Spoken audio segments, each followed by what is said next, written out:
शान्ताकारं भुजङ्गशयनं पद्मनाभं सुरेशं विश्व आधारं गगनसदृशं मेघवर्णशुभाङ्गं लक्ष्मीकान्तं कमलनयनं योगी अभिअर्धनगम्यं वन्दे विष्णुं भवभयहरं सर्वलोके एकनाथम्।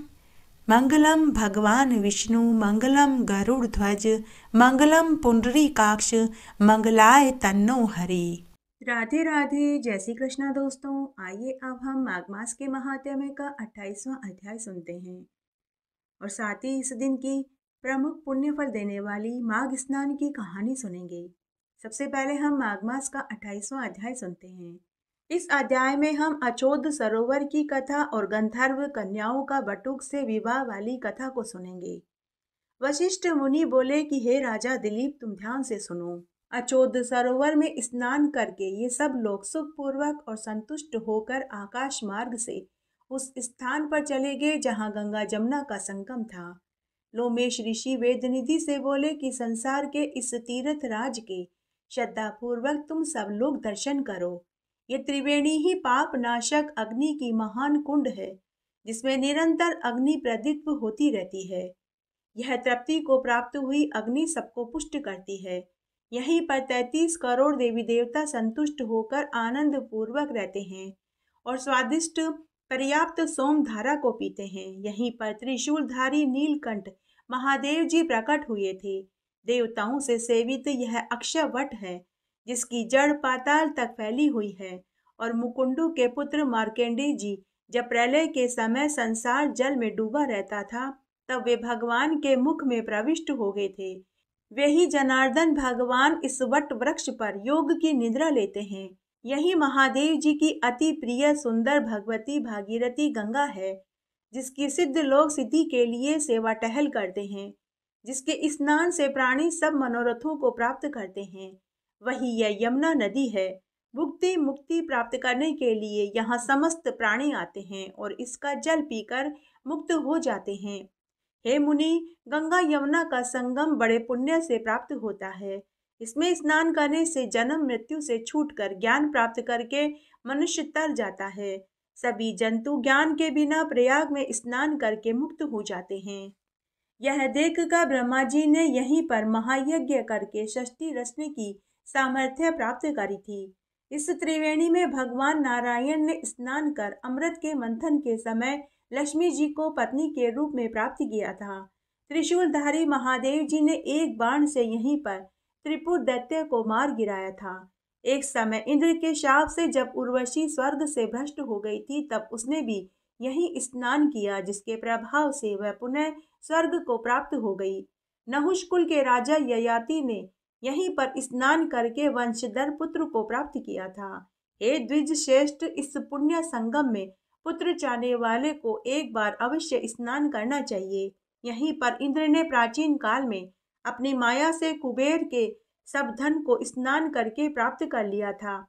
प्राचीन काल में नारायण तथा नर ने हजारों वर्ष तक यहाँ प्रयाग में निराहार रहकर उत्तम धर्म का पालन किया था। यहीं पर जेगीशव्य सन्यासी महादेव जी जैसे शक्तिशाली होकर विजय हुए थे तथा अणिमादि योग के अति दुर्लभ ऐश्वर्य को प्राप्त करके शिव जी की आराधना में तत्पर हुए। कश्यप ऋषि ने भी यहीं पर कठोर तपस्या करी थी। इसी तीर्थ में तपस्या करके भारद्वाज मुनि 7वें ऋषि हुए थे। हे ब्राह्मण, इसी क्षेत्र में प्राचीन काल में आत्मज्ञानी सनकादि ऋषियों ने योग रूपी फल की सिद्धि को प्राप्त किया था। इस गंगा और यमुना के संगम में स्नान करने से मनुष्य जीवन भर के सभी पापों से छूटकर आकाश में तारा रूप को प्राप्त होते हैं, जिनसे समस्त आकाश व्याप्त है। इस समय मुक्ति को चाहने वाला तुम्हारा पुत्र और ये कन्याएं व तुम मेरे कहने से इस गंगा यमुना के संगम में पवित्र स्नान करो। त्रिवेणी के जल के प्रभाव से तुम्हारे पहले किए हुए सारे पाप धुल जाएंगे और इसके महाफल से संपूर्ण वैभव को प्राप्त करोगे। ऋषि के ऐसे सत्य और उल्लंघन न करने योग्य वचन को सावधानी से सुनकर सभी उत्कंठित चित्त से स्नान करने लगे और उसी क्षण संगम में स्नान करने से उनकी पिशाचिता नष्ट हो गई और सबने अपने अपने पूर्व शरीर को प्राप्त कर लिया। वेद निधि ने अपने पुत्र तथा दिव्य रूप वाली अति सुंदरी कन्याओं को देखकर प्रसन्नचित्त होकर प्रीति पूर्वक लोमेश जी को संतुष्ट किया और कहा कि आपके अनुग्रह से ये सभी बड़े पाप से निर्मुक्त हो गए हैं। हे ऋषि श्रेष्ठ, अब आप इन बालकों के योग्य धर्म के बारे में बताइए कि अब इन्हें कौन से धर्म का पालन करना चाहिए ताकि इनका उद्धार हो सके। तब लोमेश ऋषि ने कहा कि इस युवा कुमार ने वेदों का अध्ययन समाप्त कर लिया है। मैं प्रीति पूर्वक कहता हूँ, अतः ये इन अनुराग करने वाली कन्याओं से पाणी ग्रहण कर लेवे। तब लोमेश ऋषि और अपने पिता की आज्ञा से ब्रह्मचारी बटुक ने विवाह की विधि से सुंदर द्रव्य तथा मंत्रों से एवं ऋषियों से मंगल किए जाने पर धर्म पूर्वक 5 कन्याओं से पाणी ग्रहण कर लिया। इन कन्याओं के पूर्ण मनोरथ सफल हुए और वे सब अति प्रसन्न हुई। वह कुमार भी अति संतुष्ट हो गया। लोमेश ऋषि जी उन सभी को आज्ञा देकर और उनसे नमस्कृत होने पर देवताओं से सेवित मेरु पर्वत पर अपने आश्रम को चले गए। तब हे राजन, वेद निधि अपने पुत्र और 5 बहुओं को साथ लेकर प्रसन्नचित होकर कुबेर के नगर को गए। धर्म से वंचक, पिता का द्रोही, गुरु की पत्नी में रत, कन्या की बिक्री करने वाला, विष्णु और ब्राह्मण से द्रोह करने वाला मनुष्य भी इस पवित्र कथा को सुनकर शुद्धि को प्राप्त हो जाता है। यह तीर्थ मन चाहा और मोक्ष फल को देने वाला है तथा अत्यंत ही गोपनीय स्थान है। जिनकी श्रद्धा न हो उनसे इस कथा को गुप्त रखना चाहिए। उनसे हे सूत जी के पुत्र, यह कथा कभी नहीं कहनी चाहिए। जो इस कथा को पढ़ता, सुनता और सुनाता है वही ब्राह्मण, विष्णु, देवता, ब्रह्मा और शंकर है। वही विष्णु का सायुज्य लोक प्राप्त करता है। यह पुण्यमयी कथा जो पापों को हरने वाली है, यह धन्य है जो बुरे स्वप्नों का नाश करने वाली है। इस महात्म्य को सुनकर इसके पढ़ने वाले का पूजन करना चाहिए। गो, भूमि, स्वर्ण, वस्त्र देने से विष्णु भगवान प्रसन्न होते हैं। जो इस दिव्य महात्म्य को सुनता और याद करता है वह सब पापों से छूटकर विष्णु लोक को जाता है और उसकी सभी मनोकामनाएं पूर्ण हो जाती है। वह सुरलोक को विजय करता है, जो धर्महीन के लिए भी दुर्लभ है। इस महात्म्य को ब्रह्मा जी ने पहले वशिष्ठ मुनि से कहा था, फिर दत्तात्रेय जी से कहा, उसके पश्चात वशिष्ठ मुनि ने राजा दिलीप से कहा और मैंने यह कार्तवीर्य को सुनाया था। जिसके घर में लिखा हुआ यह महात्म्य सर्वदा पूजा जाता है, उसके घर में हमेशा भगवान नारायण पूजित रहते हैं। पुष्कर तीर्थ में, प्रयाग में, गंगा सागर में, देवालय में, कुरुक्षेत्र में, विशेषकर काशी में इसका पाठ अगर किया जाए तो वह पुण्य आत्मा पुरुष इस लोक के समस्त सुखों को भोग कर मरने के बाद विष्णु लोक को ही पाता है। पुष्कर तीर्थ में ग्रहण करने से, इसका पाठ करने से दुगना फल मिलता है तथा जो मन लगाकर इसको सुनता है, पुराण बाँचने वाले ब्राह्मण का पूजन करता है, उसे दक्षिणा देता है तथा हे सूत जी के पुत्र, गाय, भूमि, वस्त्र, आभूषण इत्यादि अमूल्य पदार्थ दान में देता है, उसको किसी प्रकार की कोई पीड़ा नहीं सताती।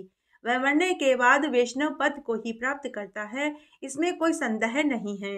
आइए अब हम एक पौराणिक कथा का श्रवण करते हैं।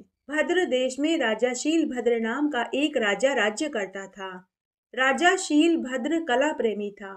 वह कलाकारों का बहुत आदर सत्कार करता था। उसके दरबार में कभी कोई कलाकार खाली हाथ वापस नहीं लौटा। राज्य में प्रत्येक साल कला प्रतियोगिता आयोजित की जाती थी। जिस कलाकार की बनाई हुई मूर्ति सबसे अच्छी होती थी, राजा उसे अपने हाथ से ढेर सारा इनाम देते थे। राजा का एक मंत्री था, उसका नाम वीर कुमार था। उसे भी मूर्तियां बनाने का बहुत शौक था। वह भी हर साल प्रतियोगिता में भाग ले चुका, मगर उसे कभी भी राजा के हाथों पुरस्कार नहीं मिला। वीर कुमार की इच्छा थी कि एक बार उसे भी राजा के हाथ सर्वश्रेष्ठ कलाकार होने का पुरस्कार मिले, उसका नाम भी पूरे राज्य में फैले। पुरस्कार न मिलने से वह हमेशा उदास रहता था। मंत्री से अपने पुत्र की उदासी देखी नहीं गई। तब उसने निश्चय किया कि एक बार मैं राजा से अपने पुत्र को इनाम अवश्य दिलवा करके रहूंगा, चाहे इसके लिए मुझे कुछ भी करना पड़े। तब एक बार की बात है, हर साल की तरह राजा के महल में कला प्रेमियों के लिए एक प्रतियोगिता रखी गई। तब राजा के महल में मूर्ति बनाने के लिए सैकड़ों की संख्या में मूर्तिकार आए। सबने अपनी अपनी कला और क्षमता से सुंदर सुंदर मूर्तियां बनाई। सभी कलाकार अपनी मूर्तियां बनाकर के एक स्थान पर अपना नाम चिट लगा कर के रख दिया। मंत्री सबकी मूर्तियों को बड़े ध्यान से देख रहा था। अचानक उसकी नजर एक बहुत सुंदर खूबसूरत मूर्ति पर पड़ी। मूर्ति को देखकर मंत्री दंग रह गया। उसे विश्वास हो गया कि इस बार इस मूर्ति को बनाने वाला ही सर्वश्रेष्ठ विजेता घोषित किया जाएगा। तब उस मंत्री ने अपनी चालाकी से पता लगा लिया कि यह मूर्ति किसने बनाई है। तब वह मंत्री उस मूर्तिकार के पास गया जिसका नाम अवधेश कुमार था। मंत्री ने मूर्तिकार अवधेश कुमार की बहुत तारीफ करी और बोला कि तुमने आज बहुत सुंदर मूर्ति बनाई है, इस बार तुम्हें ही इनाम मिलेगा। अपनी प्रशंसा सुनकर अवधेश कुमार बहुत खुश हुआ। तब मंत्री ने कहा कि तुम अपनी मूर्ति लेकर मेरे कक्ष में चलो, मैं तुम्हें कुछ बताना चाहता हूँ। अवधेश कुमार अपनी प्रशंसा सुनकर बहुत खुश हुआ तो वह अपनी मूर्ति उठाकर मंत्री के कक्ष में चला गया। मंत्री के कक्ष में जाते ही मंत्री ने अवधेश कुमार मूर्तिकार से उसकी मूर्ति छीन ली और उसे धक्के देकर महल से निकलवा दिया। मंत्री उस मूर्ति को लेकर अपने पुत्र वीर कुमार के पास गया और बोला कि हे पुत्र, इस बार तुम्हें ही इनाम मिलेगा। तुम यह मूर्ति लेकर राजा के पास महल में जाओ और बोलो कि महाराज, यह मूर्ति मैंने बनाई है। वीर कुमार ने अपने पिता से पूछा कि पिताजी, आप यह मूर्ति कहाँ से लाए? मंत्री ने कहा कि पुत्र, तुम इस बात की चिंता मत करो, तुम तो तुरंत इस मूर्ति को लेकर महल में जाओ और राजा से बोलो कि महाराज, यह मूर्ति मैंने बनाई है। वीर कुमार ने ऐसा ही किया। उधर मूर्तिकार उदास मन से घर लौट आया। घर आकर वह मन ही मन सोचने लगा कि मैं इस बात की शिकायत किससे करूं, राजा से करूं या मंत्री से करूं।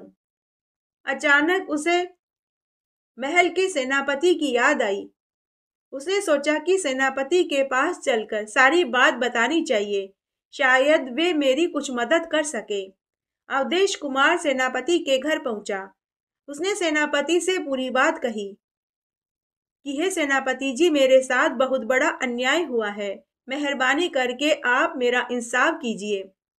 सेनापति ने अवधेश कुमार मूर्तिकार से पूछा कि पुत्र, तुम्हारे साथ क्या अन्याय हुआ है, मुझे पूरी बात बताओ। इस पर अवधेश कुमार ने उसके साथ जो घटना घटित हुई वह पूरी घटना सुना दी। अवधेश कुमार की बात सुनकर सेनापति सोच में पड़ गए। कुछ देर सोचने के बाद फिर उन्होंने कहा कि सुनो कलाकार, अभी तो मैं तुम्हारी कोई मदद नहीं कर सकता। अगले साल हम इस मंत्री को जरूर सजा दिलवाएंगे। अगले साल तुम वापस से प्रतियोगिता में भाग लेना और प्रतियोगिता में जाने से पहले तुम मूर्ति को मेरे पास लेकर आना। सेनापति से आश्वासन पाकर अवधेश कुमार घर लौट आया। इस तरह समय बीतने लगा। साल भर बाद पुनः प्रतियोगिता का समय आया। इस बार अवधेश कुमार ने बहुत सुंदर मूर्ति बनाई। मूर्ति लेकर वह सेनापति के पास पहुंचा। सेनापति ने एक कागज का टुकड़ा लेकर उस मूर्ति पर कुछ लकीरें खींची और फिर उस कागज को मूर्तिकार को देते हुए कहा कि तुम इस कागज को मूर्ति के अंदर डाल दो। अवधेश कुमार ने उस कागज को मूर्ति के अंदर डाल दिया। फिर वह प्रतियोगिता स्थल पर पहुंचा। वहां सभी मूर्तिकारों ने अच्छी अच्छी मूर्तियां बनाई थी। अवधेश कुमार ने ले जाकर अपनी मूर्ति भी वहां रख दी। तभी वही मंत्री वहां पहुंचा। अवधेश कुमार की बनाई हुई मूर्ति को देखकर वह दंग रह गया। उसे लगा कि इस बार इस मूर्ति को अवश्य इनाम मिलेगा। यह मूर्ति तो बड़ी ही सुंदर दिखाई दे रही है। पुनः वह मंत्री अवधेश कुमार के पास आया और बोला कि तुम्हारी मूर्ति बहुत सुंदर है, मैं इसे अच्छे से देखना चाहता हूँ, तुम इसे लेकर मेरे घर चलो। अवधेश कुमार उसी समय मंत्री के साथ पहुंच गया। घर आकर मंत्री ने अवधेश कुमार से उसकी मूर्ति छीन ली और उसे धक्के देकर बाहर निकाल दिया। फिर मंत्री ने वह मूर्ति अपने पुत्र वीर कुमार को दे दी और कहा कि हे पुत्र, तुम यह मूर्ति लेकर प्रतियोगिता वाले स्थान पर जाओ। इस साल इस मूर्ति को ही सर्वश्रेष्ठ इनाम मिलेगा। राजा जरूर इस बार तुम्हें पुरस्कार देंगे। उसके बाद मंत्री का पुत्र वीर कुमार अवधेश कुमार की बनी हुई मूर्ति को लेकर महल में पहुंचा। सभी कलाकारों की मूर्तियां देखने के बाद जब राजा ने मंत्री पुत्र वीर कुमार की मूर्ति देखी तो राजा को वह मूर्ति बहुत अच्छी लगी। तभी राजा ने घोषणा कर दी कि मंत्री पुत्र वीर कुमार ने सबसे सुंदर मूर्ति बनाई है, इसलिए इस बार इनाम तो इसी मूर्ति को दिया जाएगा। कि तभी सेनापति राजा के पास आए और बोले कि ठहरिए महाराज, पुरस्कार देने में इतनी जल्दबाजी मत कीजिए।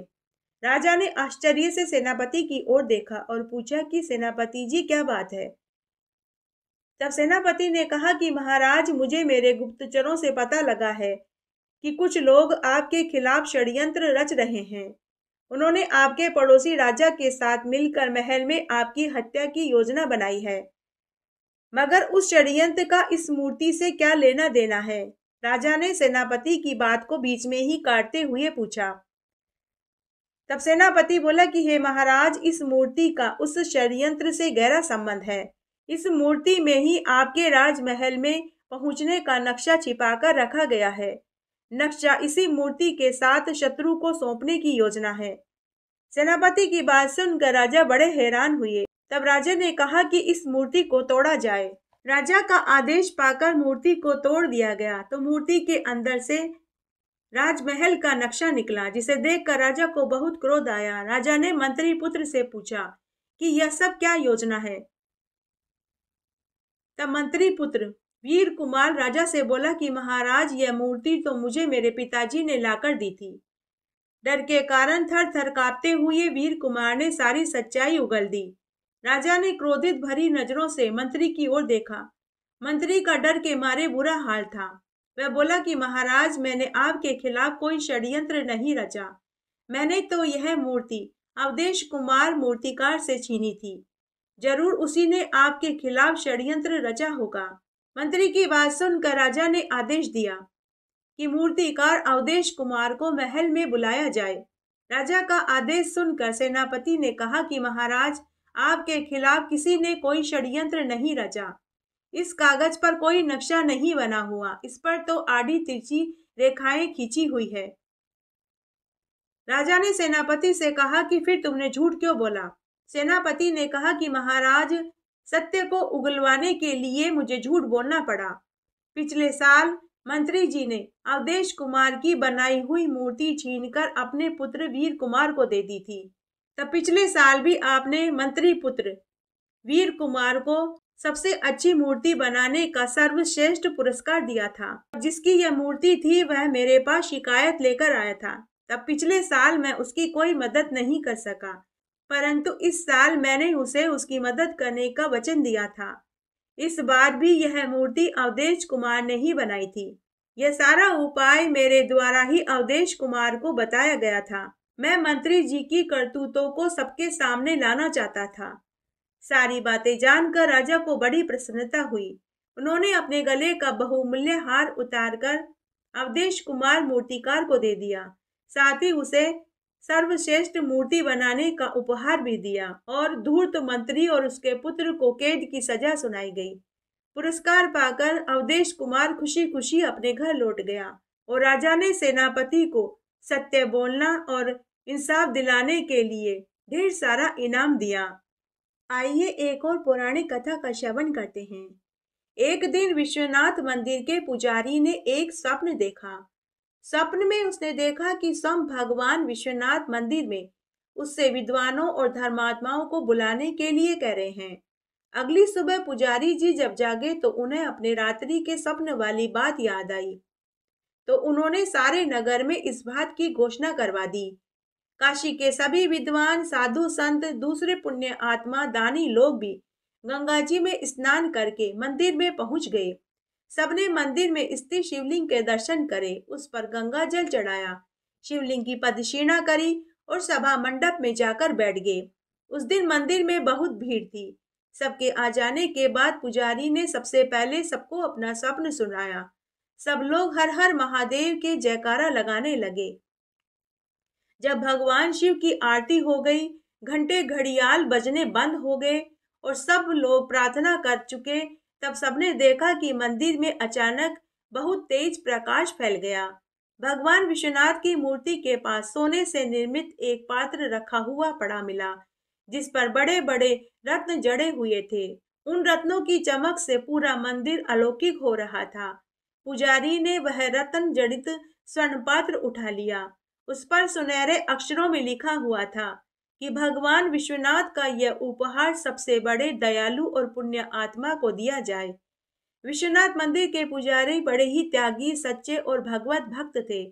उन्होंने वह पात्र उठाकर सब लोगों को दिखाया और ऊंचे स्वर में कहा कि अब से प्रत्येक सोमवार के दिन यहाँ विद्वानों की सभा हुआ करेगी।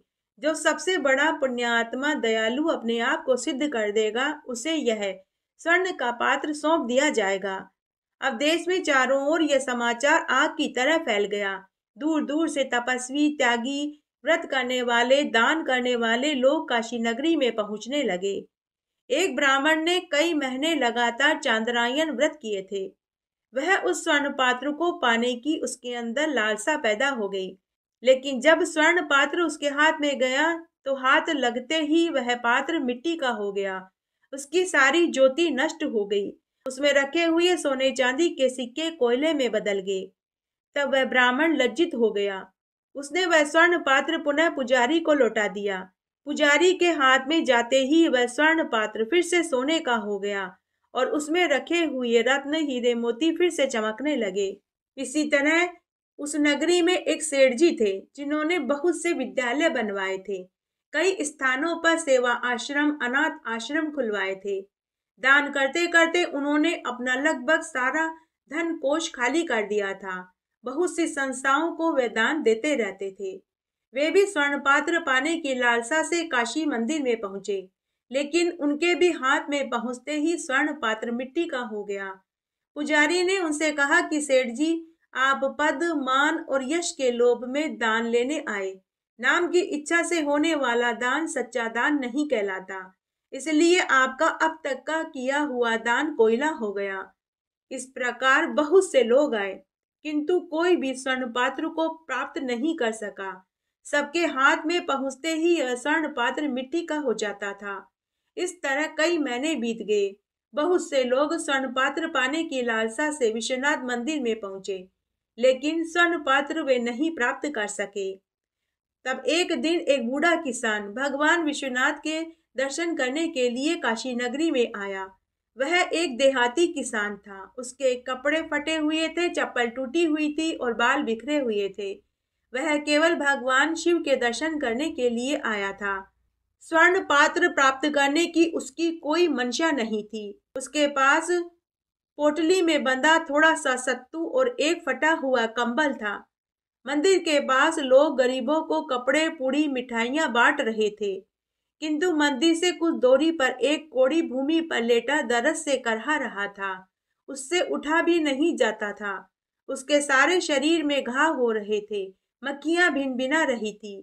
वह बहुत भूखा था, किंतु किसी ने उसकी ओर ध्यान नहीं दिया। मंदिर में दर्शन करने आने जाने वाले लोग उस कोढ़ी से बचकर निकल रहे थे। सब उसे देखकर अपने मुंह को कपड़े से ढक रहे थे। बूढ़े किसान को उस कोढ़ी पर दया आ गई। उसने अपना सत्तू उसे खाने को दे दिया और अपना फटा हुआ कंबल उस कोढ़ी को उड़ा दिया। उसके पश्चात उसने गंगा जी में स्नान किया। फिर वह भगवान शिव के दर्शन करने के लिए विश्वनाथ मंदिर में चला गया। मंदिर के पुजारी ने अब यह नियम बना लिया था कि सोमवार के दिन जितने भी यात्री दर्शन करने के लिए आते थे, वह उन सब के हाथ में एक बार स्वर्ण पात्र देता था। बूढ़ा किसान जब विश्वनाथ मंदिर के दर्शन करके जाने लगा तो पुजारी ने उसके हाथ में भी स्वर्ण पात्र रख दिया। स्वर्ण पात्र किसान के हाथ में जाते ही एक महान आश्चर्य हुआ। स्वर्ण पात्र में जड़े रत्नों की चमक कई गुना बढ़ गई।